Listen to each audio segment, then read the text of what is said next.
colaboratori, astăzi vă prezentăm cum se schimbă un sul de plasă laterală de pe stânga pe dreapta. Procedura: se ia o jurupeniță, se dezarmează plasa,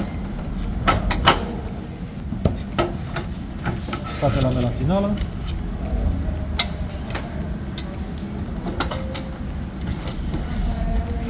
se ține cu mâna ușor pentru dezarmare, se scoate arcul,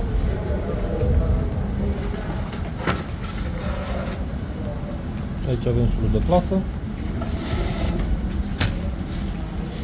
colțarul care susține sulul de plasă este prins în două nituri,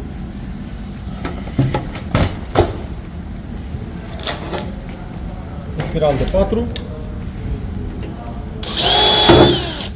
primul nit,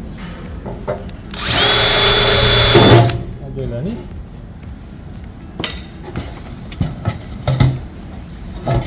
s-a eliberat colțarul, se scot niturile,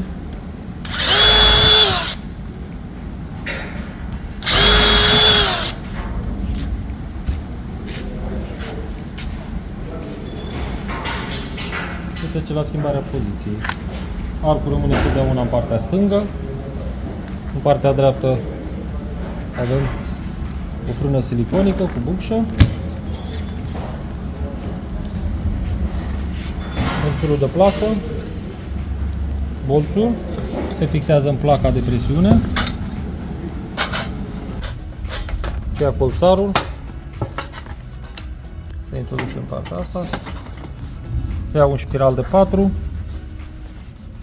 se lasă o toleranță 2-3 mm a sulului de plasă, stăm un joc axial, se ia bormașina cu spiralul de 4, cu drăgăuri,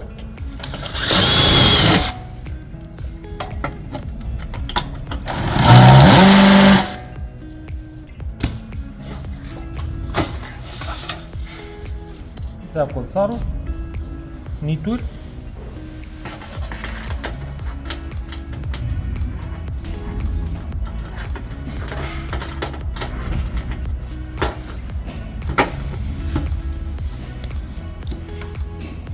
pistorul de nituri,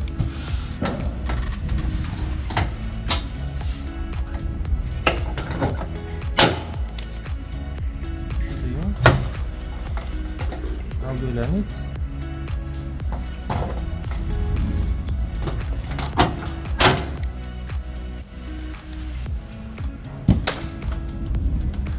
se îndepărtează șparul din casetă, se ia sulul de plasă care are arcul. Atenție, arcul tot timpul în partea stângă, Se introduce bolțul în orificiu colțarului,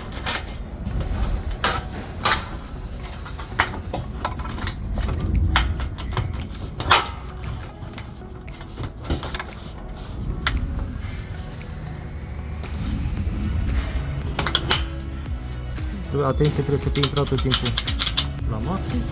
Se trece la procedura de armare. Se învârte spre interiorul casetei în funcție de suprafața plasei, de lățime. În situația de față, învârtim de 9 ori.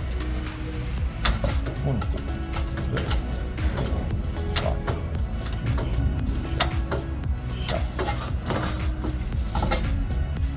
8, 9.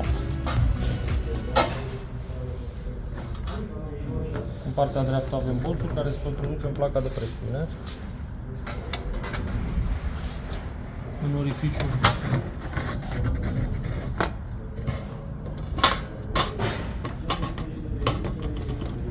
a intrat bolțul, trece la verificarea